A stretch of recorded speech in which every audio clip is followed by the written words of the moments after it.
안녕하세요. 오늘도 사연살롱을 찾아주셔서 감사합니다.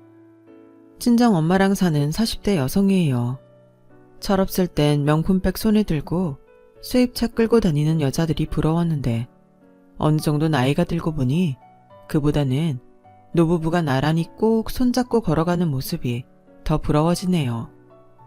부자가 되는 것보다 서로 믿고 의지할 수 있는 배우자를 만나서 평생을 함께하는 게 훨씬 어려운 일이라는 걸 깨달았기 때문인지도 모르겠어요. 한때는 제게도 믿음직한 내 편이라고 믿었던 남편이 있었어요. 20대 초반에 만나 월세방에서 신혼생활을 시작했고 고생 끝에 내 집 마련을 함께 이뤄낸 남자였죠. 연애 시절에 느꼈던 사랑이라는 감정이 미운정 고운정을 거치면서 전우애로 변해버렸지만 그래도 내가 늙고 병들면 내 입에 밥숟가락 넣어줄 유일한 사람이라는 믿음이 있었어요. 때로는 너무 미워서 온몸의 털을 다 뽑아버리고 싶을 때도 있었지만 그래도 하루가 다르게 피부에 탄력이 떨어지고 머리가 휑하게 비어가는 걸 보면서 미움보다는 애처로움이 앞서곤 했어요. 내 마음이 이러니 남편도 내게 연민을 느끼지 않을까 했는데 아니더라고요. 남편한테 저는 그저 자기 애 키우고 청소랑 빨래하는 몸종일 뿐이었어요. 내가 병이라도 들면 냅다 버릴 생각을 하는 썩을 놈이었죠. 그걸 알게 됐을 때 남편에 대한 미움보다는 17년을 살고서야 남편의 본심을 알아챈 제 아두남에 더 화가 치밀더라고요. 남편은 홀어머니 밑에서 자란 일남 일녀 중 막내였어요. 시누이는 남편보다 10살이나 많아서 저희가 사귈 때는 이미 시집을 간 상태였어요. 일찍 결혼을 해서 지방에 내려가 살고 있던 터라 저는 남편이 외동아들인 줄 알았더랬죠. 결혼을 앞두고서야 위로 누나가 있다는 걸 알게 되었어요. 상견례 때 처음 본 시누이는 딱 봐도 사치가 심하고 무력이 많아 보였어요. 왜 브랜드 옷 살 때 일부러 상표가 크게 적힌 옷만 사는 사람 있죠? 마치 브랜드 상표를 보이려고 혈안이 된 사람처럼 말이에요. 제 시누이가 그런 사람이었어요. 그날도 시누이 옷차림은 누가 봐도 졸부 냄새 팍팍 풍기는 모습이었어요. 시누이는 저와 저희 엄마의 차림을 훑더니 고개를 저었죠. 그리고는 눈을 내리깔곤 심드렁한 표정으로 혼수며 예단은 얼마나 해올 거냐고 묻더군요. 요즘엔 시누이한테도 명품백 하나는 해준다던데 알고 있죠? 하물며 나는 내 동생 업어 키웠는데 에르메스까지는 아니어도 샤넬백 정도는 받아야 하지 않겠어요? 그러자 아주버님이 부인을 말렸어요. 이 사람이 지금 뭐하는 짓이야? 입 다물고 가만히 있어. 왜? 내가 못할 말 했어? 나 그 정도 요구할 권리 있는 사람이야. 제 대학 들어갔을 때 첫 등록금 내가 만들어줬어. 내가 공부시킨 동생 결혼한다는데 샤넬백 하나는 받아야지. 시누이는 빚받으러 온 빚쟁이처럼 명품백 내놓으라고 난리였고 보다 못한 제 남편이 따로 얘기하자고 설득한 뒤에야 입을 다물었어요.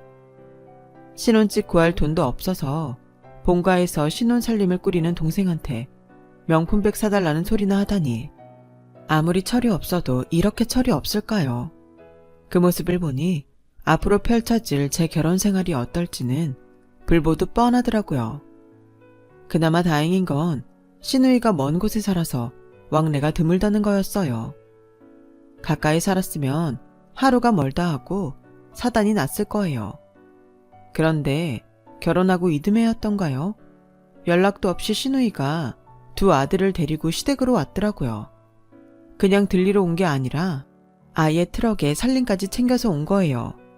불안이 엄습하던 그때 엄마, 나 김서방이랑 헤어졌어. 오늘부터 애들이랑 여기서 살 거야. 그 말에 놀란 건 저뿐만이 아니었어요. 남편과 어머님도 놀라기 마찬가지였죠. 아니, 그게 무슨 소리냐? 헤어지긴 왜 헤어져? 그리고 이 좁은 집에서 어떻게 다 같이 살겠다는 거냐? 나는 싫다. 쓸데없는 소리 말고 가서 김서방이랑 화해해. 여자 혼자 애를 둘이나 데리고 어떻게 산다는 거야? 예, 명준아, 네 매형한테 전화 넣어라. 지처랑 애들 데리고 가라 그래. 엄마, 그 인간 바람났단 말이야. 나 몰래 딴 살림까지 차리고 살았다고. 이미 도장까지 찍고 끝낸 사이니까 그 인간한테 전화할 거 없어. 다짜고짜 애들 앞세우고 들어와선 짐을 푸는 신우이한테 더는 아무 말도 할 수 없었어요. 바람나 딴 살림 차린 남자랑 참고 살라고 할 수도 없고 이미 이혼 서류에 도장까지 찍었다는데 어쩌겠어요. 불편하더라도 일단은 같이 살아야죠. 그때는 신우이 시집살이까지 하게 됐다는 생각보다는 같은 여자로서 신우이가 안 됐다고 생각했어요. 어린 조카들도 그렇고요. 하지만 불쌍한 건 불쌍한 거고 좁은 집에서 다 같이 살다 보니 부딪히는 일도 많고 불편한 것도 많더라고요. 애까지 몰고 왔으면 미안해서라도 살림이며 청소는 당연히 도울 줄 알았는데 손 하나 까딱 안 하고 제가 차린 밥상만 받으려 하더라고요. 아침 일찍 출근해서 밤늦게 퇴근해 오면 집이 난장판이었어요. 설거지는 싱크대에 가득 쌓여있고 세탁기에는 애들 옷이 한가득 쌓여 있었죠. 거기다 얼마나 먹어대는지 식비가 이전보다 배가 넘게 들었어요. 그런데도 신우이는 생활비 한 번 내는 적이 없었어요. 하긴 일도 않고 집에서 놀고 있었으니 생활비 낼 돈도 없었겠죠. 여보, 우리 언제까지 이러고 살아야 돼? 생활비도 그렇고 나 정말 힘들어서 더는 못하겠단 말이야. 형님은 집에서 놀면서 집안 살림 좀 도우면 어디가 덧난데? 어떻게 자기 먹은 그릇 하나도 설거지를 안 해놓냐. 차라리 우리가 나가자. 형님이랑 애들 여기서 살라 그러고 우리가 나가자고. 응? 누군 이러고 살고 싶은 줄 알아? 그치만 어쩌겠어. 모아놓은 돈도 없는데 집을 어떻게 구해? 그럼 차라리 우리 집으로 가자. 우리 엄마 혼자 사시니까 내가 쓰던 방도 남고 엄마랑 생활비도 나눠서 내면 되니까 돈도 굳고 좋잖아. 딱 3년만 그러고 살다가 돈 모아서 전셋집이라도 구해 나오자고. 그 방법 아니고는 방법 없어. 남편도 그게 최선이라는 건 알고 있었지만 남자가 능력이 안 돼서 처가살이를 한다는 게 창피했나 봐요. 선뜻 대답을 못 하더라고요. 그렇게 남편이 결심을 하기 기다리던 어느 날이었어요. 누가 제 가계부에 꽂아둔 돈에 손을 대는 일이 벌어진 거예요. 주말에 친구 결혼식이 있어서 미리 현금을 빼놨는데 싹 없어졌더라고요. 괜한 사람 의심하지 말고 잘 찾아봐. 없단 말이야. 당신도 어제 봤잖아. 내가 여기에 돈 끼워둔 거. 혹시 애들이 낮에 우리 방에 들어와 빼간 거 아닐까? 자기가 한번 물어봐. 됐어. 그 돈 내가 줄게. 얼마야? 5만 원이면 돼? 아니면 10만 원? 내가 지금 돈이 아까워서 이러는 것 같아? 이번 일 그냥 넘어가면 애들이 다음에도 또 이럴 텐데 그럼 안 되잖아. 교육 차원에서도 그냥 넘어가면 안 되는 거라고. 자기가 말하기 힘들면 내가 직접 가서 말할게. 그러자 남편이 자기가 이야기하겠다고 방을 나섰어요. 1시간쯤 지난 남편은 아까보다 더 어두운 표정으로 방으로 돌아왔어요. 애들이 그런 거 맞대지. 누구래? 큰애야 작은애야? 그러자 남편이 시무룩한 표정으로 우리 장모님 댁으로 들어가자. 엄마랑 누나한테는 내가 얘기했어. 결혼식장 갔다가 장모님한테 가자. 남편의 표정을 보니 더는 누구 짓인지 물어볼 수가 없었어요. 그날 우리는 결혼식장에서 바로 저희 친정으로 갔어요. 엄마는 저희가 온다고 한 상 가득 음식을 차려놨더라고요. 하지만 남편은 쉽게 젓가락을 들지 못했어요. 처가살이를 하겠다는 말을 꺼내는 게 쉽지 않았거든요. 그래서 제가 먼저 말을 꺼냈죠. 엄마, 우리 그냥 여기 들어와 살까봐. 내가 회사 일하고 살림까지 하려니까 힘들어서 못하겠어. 우리 여기 와서 살아도 되지? 나야 그럼 좋지만 사돈 혼자 계신데 어떻게 그러니? 그건 걱정하지 마. 형님이 애들 학교 문제 때문에 서울로 올라왔거든. 일단은 시댁에 와 있는데 돈 쓰고 짓고 할 거 뭐 있어? 우리가 여기로 옮기면 되는데. 그럼 우리 여기로 온다? 그래도 되지? 남편 체면 생각해서 가릴 거 가리고 말하느라 머리에 쥐가 나긴 했지만 다행히 엄마가 더 묻지 않으셔서 얘기는 잘 진행됐어요. 쇳불도 당김에 빼랬다고 우리는 바로 짐을 싸서 친정으로 들어왔어요. 시댁에서 혹사당하며 살다가 엄마가 해주는 밥을 먹고 살게 되니 그렇게 좋을 수가 없었어요. 거기다 남편은 장모 눈치가 보여 그런지 전에는 안 하던 청소도 하고 쓰레기도 직접 버려주니 이보다 좋을 수가 없었죠. 처음부터 이렇게 할 걸 괜히 힘 빼고 마음고생했다 싶었어요. 불편하기만 하던 장모와 사위 관계는 시간이 지나면서 조금씩 적응됐어요. 거기엔 엄마 음식 솜씨가 한몫했죠. 저희 엄마 음식 솜씨가 워낙 좋아서 남편이 이 포강을 하게 됐거든요. 주변에선 이런 엄마한테 식당을 차리라는 말을 자주 하시는데 그럴 때마다 그럴 정도의 솜씨는 아니라며 한사코 거절을 하셨어요.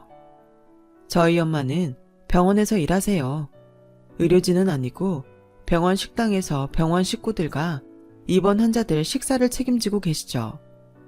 대형 병원이 아니라 동네 작은 정형외과라서 입원 환자라고 해봐야 끼케야 한두 명이고 겨울철 빙판길에 넘어져 입원하는 노인 환자가 많을 때는 서너 명 정도 된다더군요.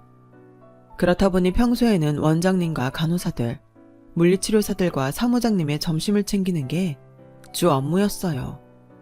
환자가 있을 때는 7시쯤 출근하고 환자가 없을 때는 오전 10시쯤 출근해서 오후 6시에 퇴근을 하셨어요.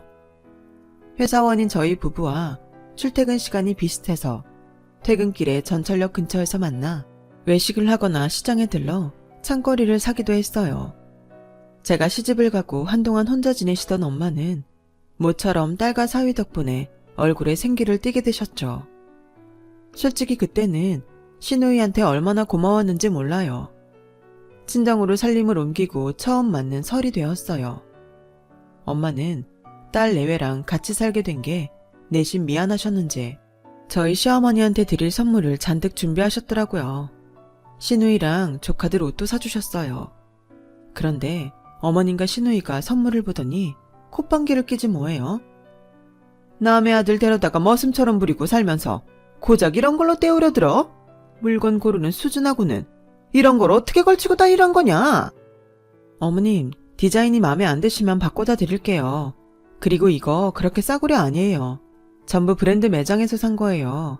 아는 사람들은 다 아는 브랜드라고요. 어머 옳게, 그 말은 뭐야? 그럼 우리 엄마는 이 정도 브랜드도 못 알아보는 수준 미달이다 이거야? 생각할수록 기분 나쁘네. 나도 이 옷 안 입을래. 도로 가져가. 그런 뜻이 아니라 입고 다니시기 창피하시진 않을 거란 얘기였어요. 제 말에 기분 나쁘셨다면 죄송해요. 그리고 형님, 보험일 시작하셨다고 하던데 정장 스타일 옷 필요하시잖아요. 화 푸시고 받아주세요. 디자인이 마음에 안 드시면 제가 바꿔다 드릴게요. 아니면 언제 저랑 같이 매장에 가실래요?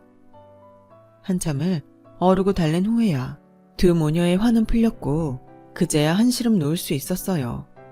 생각해보면 참 어이없는 짓이었죠. 선물을 사주고도 온갖 아양 다 떨어가며 받아달라고 애원하다니 잘못돼도 한참 잘못된 거였죠.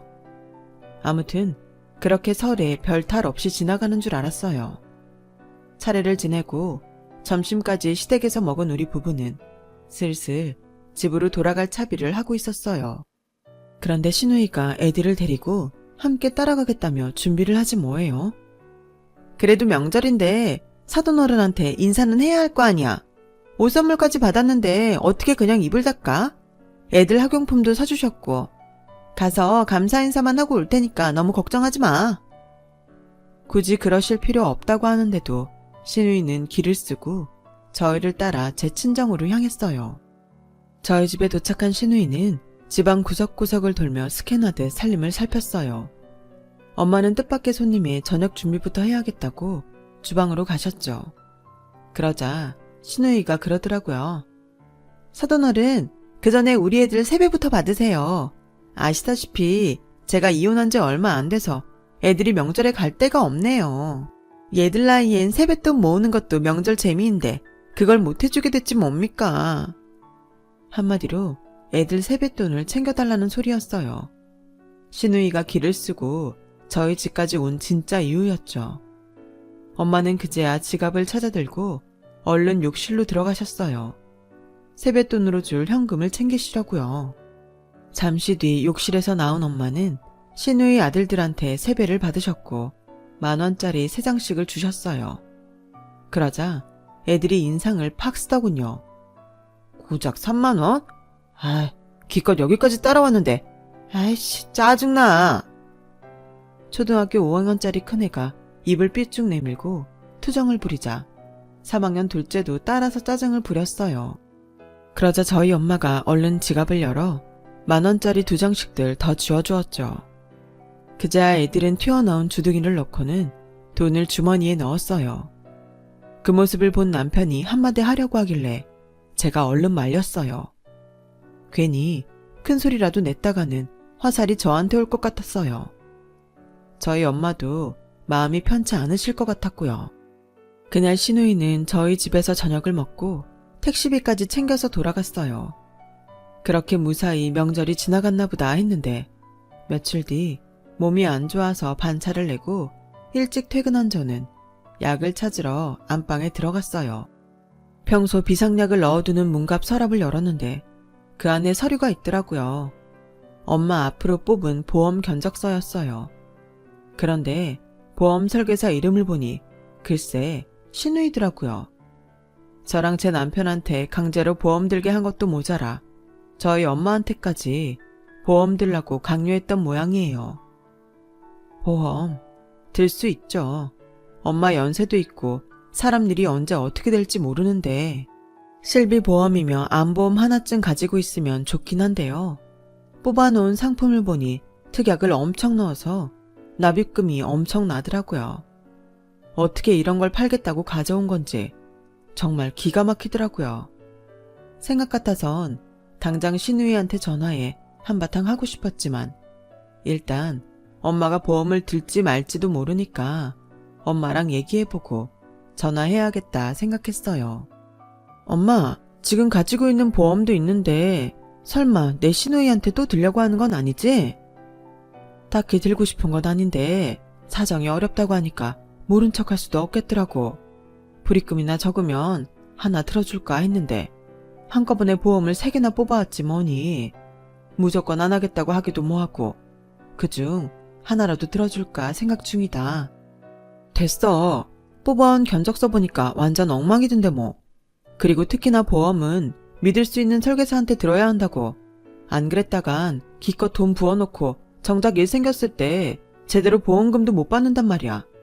하나를 보면 열을 안다고 우리 시누이 같은 사람한테 보험 들었다간 나중에 뒷목 잡기 십상이야. 사람이 양심이 있어야지. 자기 살자고 남의 엄마한테 이렇게 독박을 씌워? 내가 알아서 처리할 테니까 엄마는 모른 척하고 있어. 그날 퇴근에 돌아온 남편한테 엄마 보험 얘기를 했더니 남편이 한숨을 푹 쉬고 그러는 거예요. 그냥 하나 들으시라고 해. 누나도 오죽하면 여기까지 그걸 들고 찾아왔겠어. 돈 달라는 것도 아니고 어머님 위해서 드는 보험인데 그렇게 야박하게 굴 거 없잖아. 차라리 난 누나가 그렇게라도 자기 손으로 돈 벌려고 하는 게 대견해. 적어도 자기 가계부에서 몰래 돈 훔치는 짓은 아니니까. 뭐? 내 가계부에서 돈을 훔쳐? 그때 알았어요.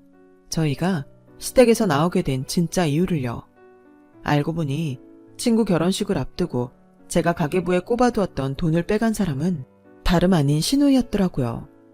평소에도 저희 방에 몰래 들어와 옷장에 걸린 코트 속에서 1,000원짜리며 동전까지 털어갔던 모양이었어요. 남편도 처음엔 조카들 짓인 줄 알고 눈 감아주고 있었는데 안방에서 자기 엄마랑 누나가 하는 얘기를 듣고 진짜 범인이 누나란 걸 알게 된 거였죠. 앞으로도 그런 일이 이어질 게 뻔해서 저한테 누나가 더 큰 망신 당하기 전에 집에서 나가기로 했던 거였어요. 아니, 형님도 그렇지. 돈 필요하면 직접 말을 할 일이지. 남의 방에 몰래 들어와서 돈을 빼가냐? 근데 자기야, 형님은 이혼할 때 위자료랑 양육비도 안 받고 나왔대?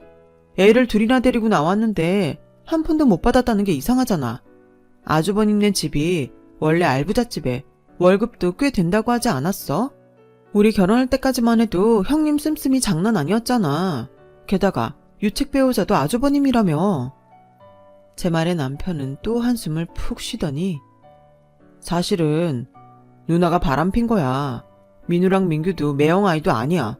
누나가 잘못한 건 맞는데 그래도 일단 애들은 키우고 살게 해야지. 그러니까 장모님한테 보험 하나만 들어달라고 해. 이건 뭐 양파도 아니고 까도 놀랄만한 일만 나오니 정신을 못 차리겠더라고요. 남편 몰래 바람 피우고 상간남 애까지 낳아 키우다니 정말 간이 배 밖으로 나온 사람이었죠. 이런 여자를 종갓집 종손 낳았다고 떠받들어준 아주버님과 그 부모님이 참 안 됐다는 생각이 들었어요. 남편은 누나를 가엾게 여겨달라고 제게 모든 걸 털어놓았겠지만 솔직히 그 얘기를 듣고 보니 없던 정도 더 떨어지더라고요. 딴 것도 아니고 상간녀라니. 그래놓곤 저한테 시누이 노릇 해가며 대접받으려고 했던 걸 생각하니까 더 얄밉고 싫었어요. 그래서 시누이를 찾아가 엄마한테 비슷한 보험이 있어서 안 되겠다고 했어요. 대신 나중에 우리 애 생기면 그때 애 앞으로 보험 들어준다고 말하고 엄마 보험건은 정리를 했어요. 솔직히 시누이 정체를 알고 난 이후로 제 눈에 시누이가 만만하게 보였던 것도 사실이에요. 그래서 시누이가 말도 안 되는 걸로 트집을 잡고 타박을 해도 대수롭지 않게 받아들이게 되더라고요. 제 태도가 이렇게 바뀌자 시누이도 전처럼 제 앞에서 당당하게 굴지 못했어요. 결혼한 지 4년차가 되던 해 우리는 친정 엄마 집에서 독립을 했어요. 아무래도 남편이 처가살이하는 게 안 돼 보여서 계획보다 반년쯤 앞당겨 전셋집을 구해 나왔죠. 이사를 들어갈 때 주인 아주머니가 그 집에서 살던 사람들은 다들 3년 안에 집을 사서 나갔다며 저희도 그렇게 될 거라고 하더니 정말 저희도 이사하고 3년 만에 집을 사게 됐어요. 물론 은행 돈이 엄청 들어갔지만요. 부모 도움 없이 저희들 손으로 이룬 성과라서 그렇게 뿌듯하더라고요. 딱 한 가지 아쉬운 점이 있다면 아이가 없다는 거였어요. 그렇다고 저희 부부한테 이상이 있어서 애를 못 갖는 건 아니에요. 결혼 전부터 남편은 아이를 갖지 않기를 바랬고 그때는 저 역시 아이에 대한 생각이 없어서 딩크족으로 살기로 했던 거였죠. 그런데 살림도 안정이 되고 친구들이 애들 키우고 사는 걸 보니 저도 아이를 낳고 싶다는 생각이 들었어요. 그래서 남편한테 슬쩍 운을 띄웠더니 이제 와서 그게 무슨 소리야. 애초에 애 안 갖기로 합의했던 거잖아. 자기도 생각해봐. 우리가 이나마 집을 마련할 수 있었던 게 뭐 때문인지. 남들처럼 애 낳고 살았으면 아직도 장모님 집에서 더부살이나 했을 거야. 애 하나 키우는데 돈이 얼마나 드는지 알기나 해. 게다가 세상에 좀 흉흉해. 그런데 어떻게 애를 낳겠다고 하는지 난 도무지 이해가 안 가. 아무튼 난 애 낳을 생각 없으니까 당신도 일찌감치 포기해. 정 안 되겠으면 이혼을 하든가. 어찌나 정 떨어지게 말을 하는지 주먹으로 코를 한 방 먹이고 싶었어요. 그 일이 있고부터 남편은 부부관계를 피하는 것 같았어요. 혹시나 제가 딴 마음을 품을까봐 그러는 것 같았죠. 어쩌다 관계를 가질 때도 피임약은 잘 챙겨 먹었는지 확인을 하곤 콘돔도 꼼꼼히 챙기곤 했어요. 그렇게까지 하면서 남편과 잠자리를 가지려니 수치스럽기 그지없었죠. 그렇다 보니 언제부턴가 저도 남편과 잠자리를 멀리하기 시작했어요. 그렇게 우리 부부는 살부치도 아닌 그저 동거인 수준으로 살게 되었죠. 그러던 어느 날이었어요. 엄마가 전화를 했더라고요. 요즘 들어 눈도 침침하고 팔다리에 힘이 빠져서 물건을 자주 놓치곤 했는데 엄마가 일 나가는 정형외과 원장이 혹시 모르니 큰 병원에 가서 검사를 받아보라고 했다는 거예요. 엄마 나이를 생각해야지. 눈 침침한 건 노안이고 연세가 있으니 팔다리에 힘 빠지는 건 당연한 거 아니야? 별거 아닐 텐데 너무 걱정 마. 그래도 혹시 모르니까 검사는 받아봐. 제가 대수롭지 않게 받아들이자 엄마는 잠시 뜸을 들이다가 어렵게 말을 꺼냈어요. 실은 그게 말이야. 전에는 그런 적이 없었는데 요즘 들어 사람들이랑 얘기하는 게 좀 힘들어. 통 뭔 소린지 못 알아듣겠더라고. 이런 것도 나이가 들어 그런 걸까? 엄마, 백날 얘기해봐야 뭐 하겠어.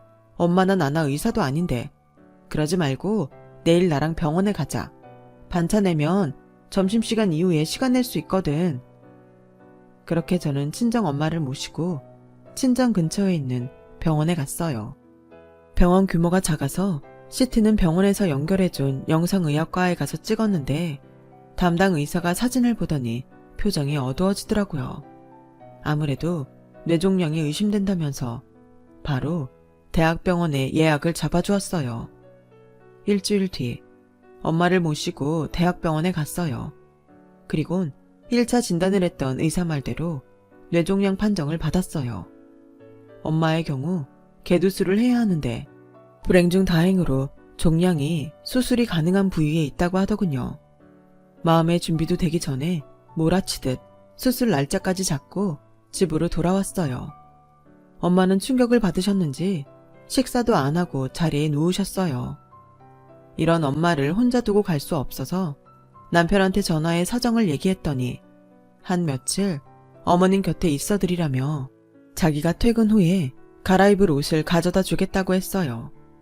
저 역시 심란한 마음에 휴대폰으로 뇌종양에 대해 정보를 찾아보았죠. 현실적으로 필요한 정보들을 위주로 찾아보았는데 예를 들면 뇌종양 수술의 종류와 성공 확률, 수술비, 그리고 병원비 및 보험 처리 등이었어요.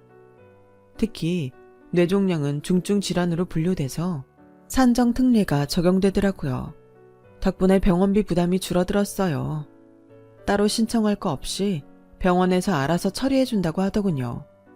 이런저런 필요 정보를 찾고 있는데 남편이 왔더라고요. 엄마가 주무시고 계셔서 집만 놓고 바로 밖으로 나왔죠. 남편은 잔뜩 긴장한 채 뭔가 말하고 싶은데 참는 표정이었어요. 자기도 걱정돼서 그러는구나. 오늘 의사 선생님 만나봤는데 뇌수술로 유명한 분이더라고. 다행히 엄마는 종양 위치가 나쁘지 않아서 성공 확률이 높을 거래. 그러니까 너무 걱정 마. 그래? 다행이네. 그런데 여보, 우리 생활비 통장 말이야. 그거 당신이 가지고 있지? 카드랑. 그거 내가 가지고 있으면 안 될까? 왜? 뭐 살 거 있어? 필요한 거 있으면 말해. 내가 여기서 앱으로 주문해 줄게. 그게 아니라, 에이, 솔직히 말할게. 장모님 수술비 말이야. 설마 당신 우리 생활비에서 내려는 건 아니지? 막말로 자긴 출가 외인이잖아. 우리도 아직 은행 대출 갚느라 형편이 넉넉치 않은데 장모님 병원비까지 돕는 건 말도 안 되지. 야박하게 들릴진 모르지만 솔직히 난 돈 나가는 거 두려워서 애도 안 갖고 사는데 장모님 병원비까지 독박을 쓰는 건 너무 억울하다고. 그리고 긴 병에 효자 없다고 앞으로 돈 들어갈 일이 하루 이틀이겠어? 그래서 말인데 분명히 말하지만 나 그거 절대 못 내. 그러니까 생활비에서 10원짜리 하나라도 자기 엄마 병원비로 내는 일은 없게 하란 말이야. 그니까 생활비 통장이랑 카드 줘. 세상에, 너 그런 놈이었니? 집세 한 번 안 내고 2년 넘게 장모 집에 얹혀 산 주제에 장모 뇌수술한다니까 병원비 무서워 발을 빼? 너 완전 개놈의 새끼구나. 받아 처먹을 땐 볼때기가 터지도록 처먹고 갚아야 될 땐 배째라 이거냐? 너 아주 무서운 놈이다. 내가 병 걸리면 병원비 들까봐 이혼하자고 난리칠 놈이야. 이런 걸 남편이라도 믿고 살았다니 내가 미친년이네. 그래, 네 소원대로 생활비에서 10원 하나 안 쓸게. 대신 너도 그동안 우리 엄마 집에서 산 월세 내놔. 그리고 집 팔아서 내 목도 떼어줘. 그게 무슨 소리야. 월세는 그렇다 쳐도 멀쩡한 집은 왜 팔아? 설마 이혼이라도 하겠다는 거야? 당연한 거 아니니? 내가 너 같은 놈을 뭐 어떻게 믿고 살아. 이불은 사위도 자식이라고 노래를 하더니 돈 앞에선 부모 자식도 없는 네가 나 병들고 아프면 돌봐주겠니? 그런 걸 어떻게 믿고 사냐고. 너 아니래도 나 지금 머리가 터질 지경이니까 개소리 짓거리지 말고 내 눈앞에서 꺼져. 엄마 수술 끝나면 바로 이혼 서류에 도장 찍을 테니까 그렇게 알라고. 시련이 닥치면 그제야 진정한 내 편을 가늠하게 된다더니 저 역시 그랬어요. 엄마 수술 문제로 정신이 반쯤 나가 있던 저는 남편의 배신으로 정신이 번쩍 들었어요. 2주 뒤 엄마는 무사히 수술을 받았고 수술은 대성공이었어요. 주치 선생님 말이 암세포를 깔끔하게 싹싹 긁어서 떼어냈다더라고요. 앞으로 치료 잘 받으면 수십 년은 더 건강히 사실 테니 마음 푹 놓으라며 안심시켜 주셨어요. 그제야 엄마도 입가에 미소가 번지더라고요. 엄마가 수술을 마치고 2주간 병원에 입원해 있는 사이 저는 남편과 이혼을 했어요. 집은 팔리는 대로 나눠 갖기로 했고 제 짐은 미리 빼다가 친정집에 가져다 두었죠. 남편 놈은 엄마 수술이 끝났는데도 잘 됐냐는 문자 하나 없더라고요. 이런 놈이랑 8년 동안이나 살부비고 살았다 생각하니 소름이 끼쳤어요. 얼마 뒤면 이혼 신청 숙려기간도 지나고 그 인간이랑 온전히 남남이 된다 생각하니 속이 후련하더라고요. 그런데 숙려기간을 일주일 앞둔 어느 날 남편이 집으로 찾아온 거예요. 다짜고짜 자기가 잘못했다며 무릎까지 꿇고 빌더라고요. 자기 힘든 거 알면서 내가 그러면 안 되는 거였는데 정말 미안해. 장모님한테도 내가 직접 사과드릴게. 아니, 그냥 돌아가. 엄마도 더는 널 사위로 생각 안 하시거든. 참, 월세 보내준 거 잘 받았어. 근데 집 보러 오는 사람은 많다던데 왜 안 팔고 뭉개는 거야? 집을 팔아야 재산분할을 끝낼 거 아니야. 아까 낮에도 부동산에서 전화 왔는데 당신이 안 팔고 버틴다고 하더라? 자기야, 그래서 말인데 우리 그 집 꼭 팔아야 돼. 앞으로 집값이 오르면 올랐지 절대 안 떨어질 텐데 가지고 있으면 돈 될 집을 왜 하필 지금 팔아야 하냐고. 장모님 수술도 잘 됐고 우리 풀 거 풀었으니까 다시 재결합하는 거 어때? 앞으로는 내가 노력할게, 응? 뭘 노력해. 앞으로도 우리 엄마 병원 치료받아야 하는데 그때마다 생활비 뺏어 쓸까봐 통장이랑 카드 숨기려고? 인간아, 내가 널 모르겠니? 되도 않는 소리 말고 돌아가. 그깟 통장 숨길 필요 뭐 있어? 누나가 그러는데 보험 특약도 빵빵하게 걸어놔서 장모님 수술 받고 일 쉬는 동안에도 일당이 다 나온다던데. 그뿐이야. 암 진단금에 수술비, 간병비 할 거 없이 다 나온다며. 돈 나가긴커녕 한미천 잡았을 거라고 누나가 아쉬워하더라. 따지고 보면 그게 다 자기 공인데 생색도 못 내게 됐다고. 그제야 남편이 이 밤에 저를 찾아온 이유를 알겠더라고요. 보험금 빼먹을 생각에 온 거였어요. 앞으로 처가에 돈 들 일 없겠다. 장모 돌아가시면 사망보험금까지 생기겠다. 돈 생길 일만 남았는데 아파트까지 팔아치우면서까지 결혼을 쪽낼 일 없다는 계산이 떨어진 거였겠죠. 이혼 서류에 잉크도 마르기 전에 대학 때 사귀던 전 여친 만나서 제주도 여행까지 다녀온 놈이 재결합? 왜? 장모 죽으면 돈벼락 떨어질까봐 돈줄 못 놓겠디? 우리 엄마 목숨 담보로 받은 보험금이 그렇게 탐나서 밤에 잠이 안 오더냐고. 내가 어차피 끝난 거 좋게 넘어가려고 했는데 넌 도저히 안 되겠다. 간통죄는 사라졌지만 그래도 상간녀 위자료라는 게 있더라고. 나도 이참에 그것도 좀 챙겨야겠다. 소송하는 김에 너한테도 간통 위자료 좀 받아야겠으니까 돈이나 준비해. 왜? 몰랐니? 우리가 이혼 신청을 하긴 했지만 숙려기간이 끝나기 전까지는 엄연히 부부 상태야. 숙려기간 중에 불륜을 저지르면 당연히 간통이 되는 거라고.